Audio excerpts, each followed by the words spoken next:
Bharat Ratna doctor Bhimrao Ambedkar को कोटि कोटि नमन। ये कार्यक्रम डॉक्टर भीमराव अंबेडकर के जीवन पर आधारित है, जहां भारत की जनता के प्रति उनके योगदानों को पूरी सजगता से चित्रित और रेखांकित करने का प्रयास है। कार्यक्रम में दिखाई गई घटनाएं लब्ध प्रतिष्ठ पुस्तकों से ली गई हैं। इस कार्यक्रम के जरिए चैनल की ओर से एक विश्वसनीय, सजग और सकारात्मक प्रयास है कि डॉक्टर बाबा साहेब भीमराव अंबेडकर के जीवन की संघर्ष यात्रा एवं गौरव गाथा पूरे आदर के साथ घर घर पहुंचे और उनके योगदानों से सभी संपूर्णता में परिचित और आह्लादित हों। इसे घर लेकर जाओ।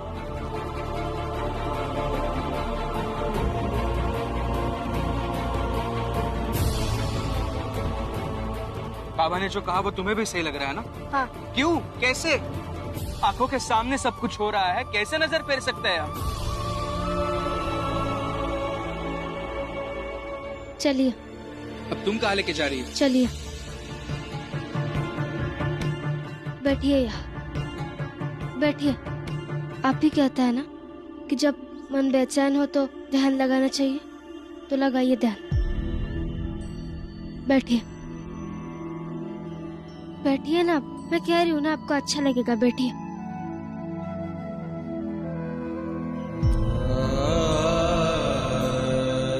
बुद्धं शरणं गच्छामि, धम्मं शरणं गच्छामि, संघं शरणं गच्छामि।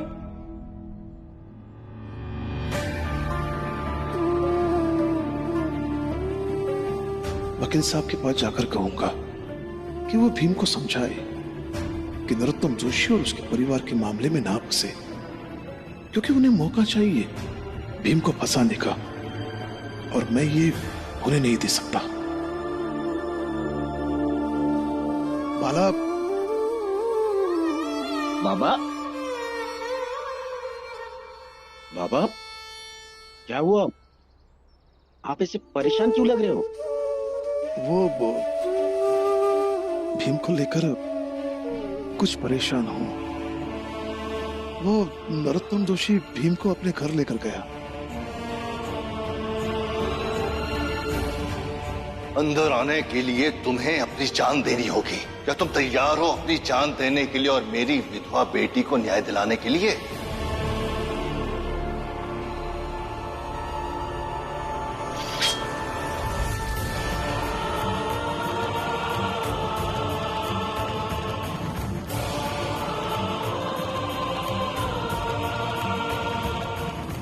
हम ऐसे शांत नहीं बैठ सकते बाबा। क्यों लेकर आए? बाबा बताइए ना। बाबा रुक जाइए। भीम, मेरी बात कान खोलकर सुन लो। तुम उनके बीच नहीं जाओगे, वो उनके घर का मसला है। ये भीम समझता क्यों नहीं? क्यों हर किसी के मामले में पड़ता है? और बाबा, आप मुझे तो हर बार समझाने आ जाते हो, ऐसा मत करो, वैसा मत करो, ये गलत है, वो गलत है। और तो और अपनी पत्नी के साथ मुझे कैसे रहना है ये भी आप ही समझाने में लगे हो, लेकिन भीम को कुछ नहीं कहोगे। इसलिए बाबा, मुझे माफ कर। इस मामले में मैं आपकी कोई मदद नहीं कर सकता। और उस भीम को समझाइए कि उस नरोत्तम से दूर रहे। बाला, तुम में और नरोत्तम जोशी में कोई फर्क नहीं। उसे भी अपनी बहन के दुख दर्द नहीं दिख रहे, और तुम्हें भी अपनों के दुख दर्द नहीं दिख रहे, और ना ही अपनी बीवी के। उसे भी अपने मर्द होने पर गुरूर है, और तुम्हें भी अपने मर्द होने पर गुरूर है। ऐसे देखा जाए ना तो तुम दोनों संवेदनहीन हो। और सबसे बुरा ये लग रहा है, मेरी ख्वाहिश थी कि हर घर में भीम हो, लेकिन हुआ यूं कि मेरे घर का बड़ा बेटा नरोत्तम जोशी हो गया है।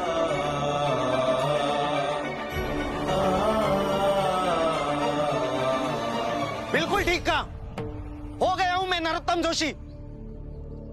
बुद्धं शरणं गच्छामि, धम्मं शरणं गच्छामि,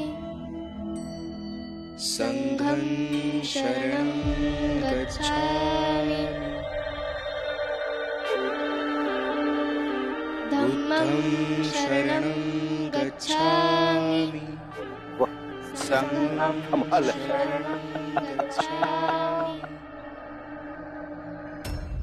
दूसरों के लिए जीने मरने की बात करने वाला भीमराव किसी और को मुसीबत में देखकर उसे मुसीबत में वहीं छोड़कर खुद यहाँ बैठकर शांति प्राप्त कर रहा है। धम्मं शरणं वाह। गच्छामि। है ना कमाल की नौटंकी? नहीं? बुद्धं शरणं गच्छामि। भीमराव, भीमराव,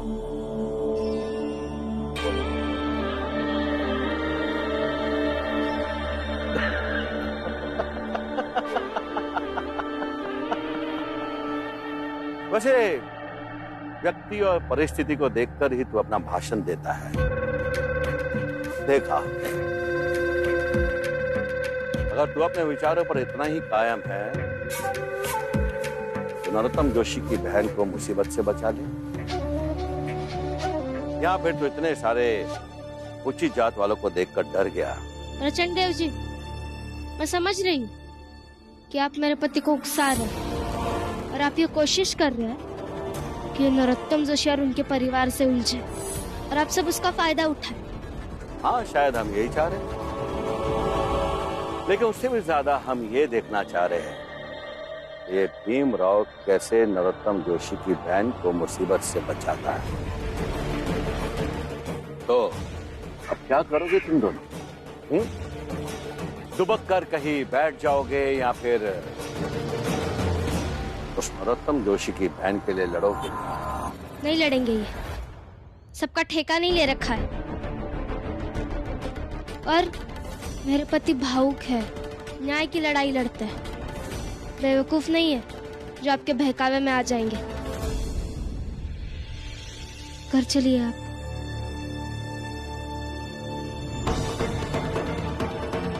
चलिए।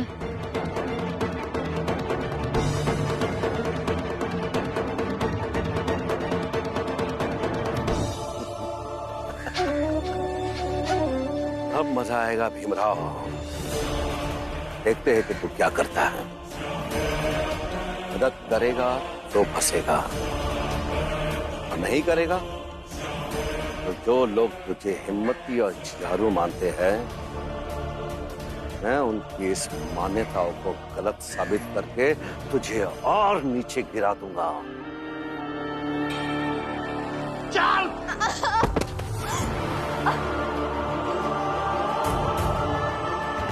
तुम्हें संस्कार और संस्कृति सब सिखाएंगे हम।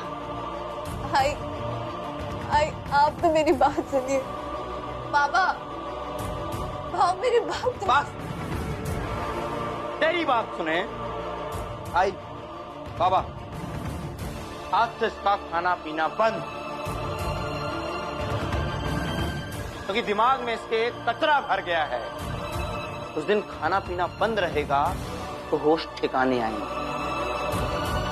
फिर ये वही बोलेगी जो इसे बोलने के लिए कहा जाएगा, वही करेगी जो इसे करने के लिए कहा जाएगा।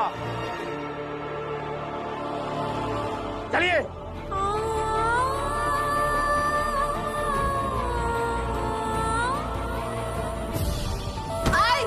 आई दरवाजा खोलिए। हाँ बाबा, दरवाजा खोलिए। आई दरवाजा खोलिए। समझ आया एक थप्पड़ में या और लगाऊं? देखिए बाबा, थप्पड़ मार मार कर आप चाहे मुझे मार ही क्यों ना दे, लेकिन मैं मेरे फैसले से पीछे नहीं हटूंगा। पीछे नहीं हटूंगा? हाँ, तू समझ क्यों नहीं रहा है? हाँ बेटा, तू खुद को देख, इतना सुंदर है, नौकरी करता है, और एक से एक अच्छी लड़की मिलेगी तुझे विवाह के लिए। फिर तू क्यों उस विधवा के लिए मरा जा रहा है? हाँ, क्यों अपने आई बाबा का नाम खराब कर रहा है? तेरा एक बेटा खा गई, तुझे भी खा जाएगी। तू क्यों अपनी आई बाबा का नाम मिट्टी में मिला रहा है? समझ क्यों नहीं रहा है? और तेरी भाभी भी है, कुछ तो लिहाज कर बेशर्म। अरे क्या आप लोगों ने भाभी है भाभी है भाभी है लगा रखा है? अरे भाभी से पहले वो एक औरत है। और हाँ, मुझे तो कोई भी लड़की मिल जाएगी, लेकिन कभी आपने निर्मला के बारे में सोचा है कि उसका ध्यान कौन रखेगा, उसका ख्याल कौन रखेगा? भाई बाबा, जब हम दो लोग मिलकर सारे हालातों को संभाल सकते हैं तो फिर किसी तीसरे को क्यों लाना? आप इतनी सी बात क्यों नहीं समझते? भाई बाबा, समझिए मेरी बात को। तू ऐसा नहीं समझेगा। चल घर, तुझे अच्छी तरह से समझाते हैं। बाबा मुझे छोड़िए।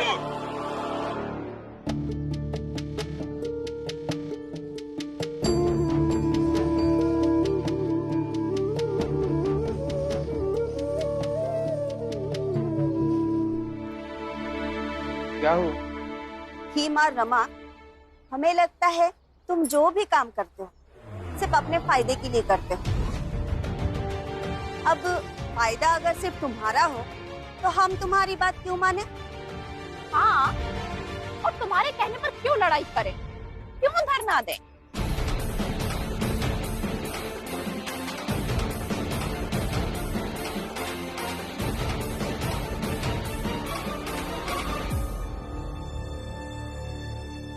बेटा अपने बारे में सोचता, कैसी बातें कर रहे हैं आप?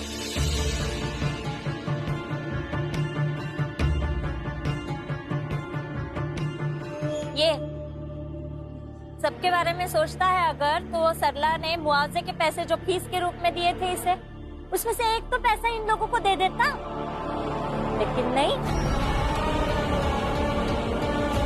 वैसे वो नरोत्तम जोशी को दुश्मन कहता है और उसी के घर चाकरी कर पैसे कमा कर लाए हैं दोनों। बाकी सबको बाकी समय कहते रहते हैं कि हमें उनके खिलाफ लड़ना है, हमें उनके खिलाफ लड़ना है। आया पड़ा, ये है आपका बेटा। आई, आनंद भैया के दवाई के लिए पैसे चाहिए थे, इसलिए गए थे बाहर। और इन्होंने कभी किसी से ये नहीं कहा है कि ऊंची जात के लोगों के पास काम मत कीजिए। ये कौन सी लड़ाई है तुम दोनों की? हाँ, मजबूरी है, जरूरत पड़े तो जाओ उसके यहाँ काम करने और बाकी समय गालियाँ देते रहो। जीजा भाई अंदर चलो, मुझे तुमसे कुछ पूछना है।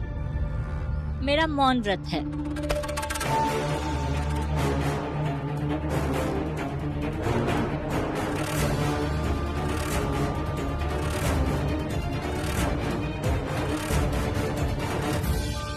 अगर आप सबको ऐसा लगता है कि मैंने आपका छल किया तो माफ कर दीजिए मुझे।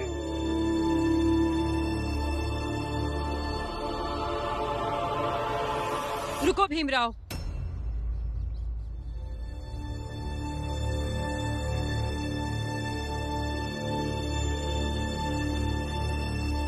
भीमराव आज जो खूब मरते मरते बचा, लेकिन ये मुसीबत के समय तुम हमारे साथ नहीं रहे। हम तुमका दोष नहीं दे रहे, लेकिन हम बहुत सोचे कि हम अब तुम्हारा साथ दे के खुश हैं कि पहले जब तुम्हारे साथ नहीं थे तब खुश थे। हाँ, नतीजा ही निकला कि जिंदगी बहुत छोटी है, एक इतना संघर्ष करके हम गवा नहीं सकते हैं। तुम्हारा संघर्ष सही है कि गलत है ये तो हम नहीं जानत हैं, लेकिन हम जैसे पहले थे वैसा ही ठीक है।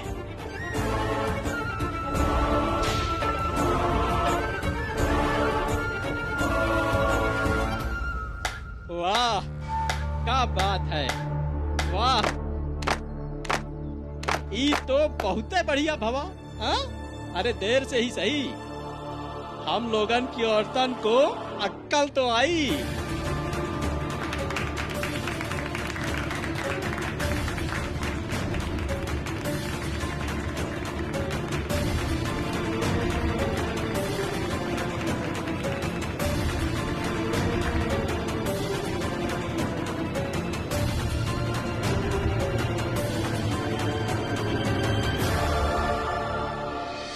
जीजा भाई सच सच बताओ, मीरा बता रही थी कि तुम मायके से पैसे लेकर आई हो और वो पैसे तुमने सबको बांट दिए।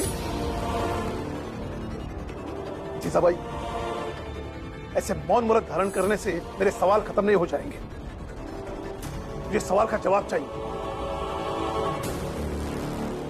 भाई मैं तुमसे कुछ पूछ रहा हूं।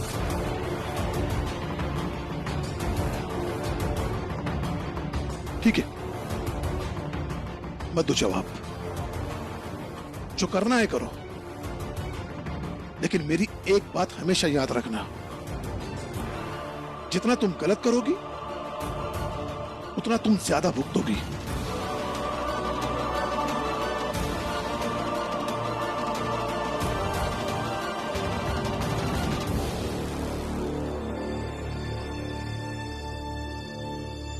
सभी औरतों ने भीम को जवाब दिया।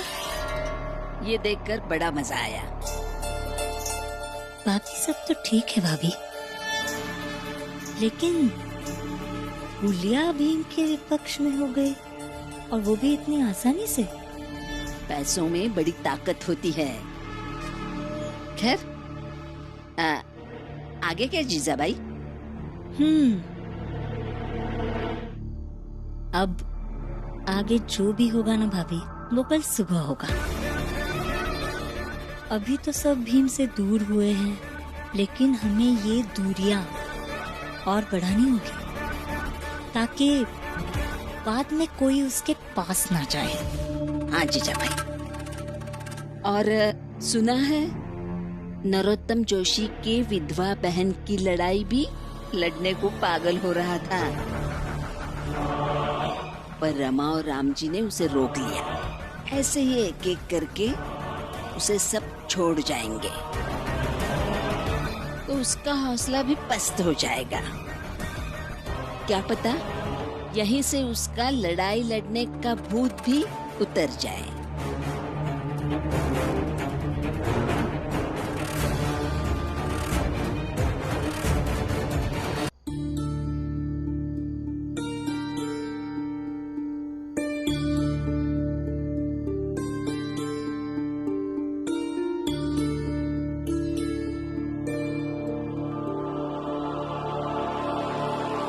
उधर ससुराल में आपकी बेटी अपने पति को खा गई, देवर पर दौरे डाल रही है। जो विधवा होकर भी विधवा धन का पालन नहीं कर रही है। अरे रखिए ऐसी बेटी को अपने पास। इसकी जिम्मेदारी तो हमने उसी दिन पूरी कर दी थी जिस दिन हमने इसका कन्यादान किया था। विधवा हो तो विधवा धर्म के साथ रहना था ना। अपने देवर को फंसाकर ईश्वर की मर्जी से उलट जिंदगी देख रही थी। इनसे विवाह करने की पहल मैंने की, क्योंकि औरतों को भी मर्दों की तरह दोबारा जीवन शुरू करने का अधिकार होना चाहिए। अगर विवाह की बात अपनी जबान पर लाई तो तेरी जबान खींच लूंगा, समझा? विधवा है, देख देख मेरी बहन विधवा है, विधवा की तरह ही जीवन जीना है, ऐसे समझा?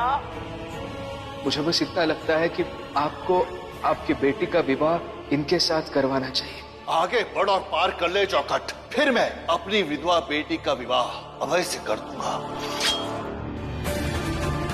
भीमराव, जिस तरह तुम अपनी जान नहीं दे सकते, ठीक वैसे ही हम भी जाने नहीं दे सकते अपनी संस्कृति, अपनी परंपराएं, अपनी बाध्यताएं। मुझे पढ़ना होगा मुझे।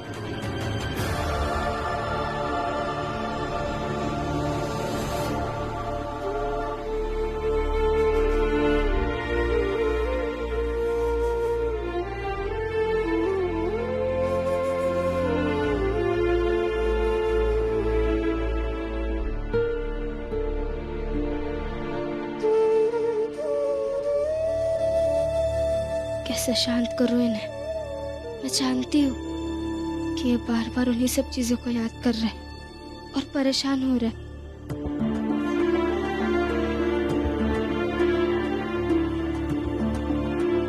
रमा बेटी, मैंने वकील साहब से जाकर बात कर ली, तो उन्होंने कहा भीम को ऑफिस में कुछ ज्यादा काम देकर उलझा कर रखेंगे, फंसा कर रखेंगे, ताकि उसे खाली समय ना मिले और वो उन चीजों को लेकर ना उलझे। सही किया बाबा आपने।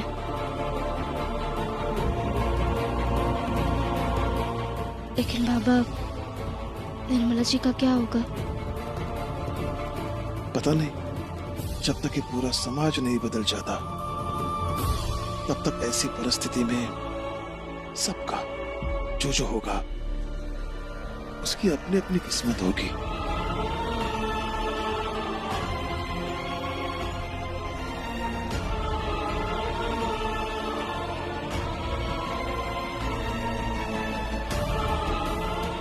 मतलब हम औरतों की किस्मत तब तक अच्छी नहीं हो सकती जब तक पूरा समाज नहीं बदल जाता।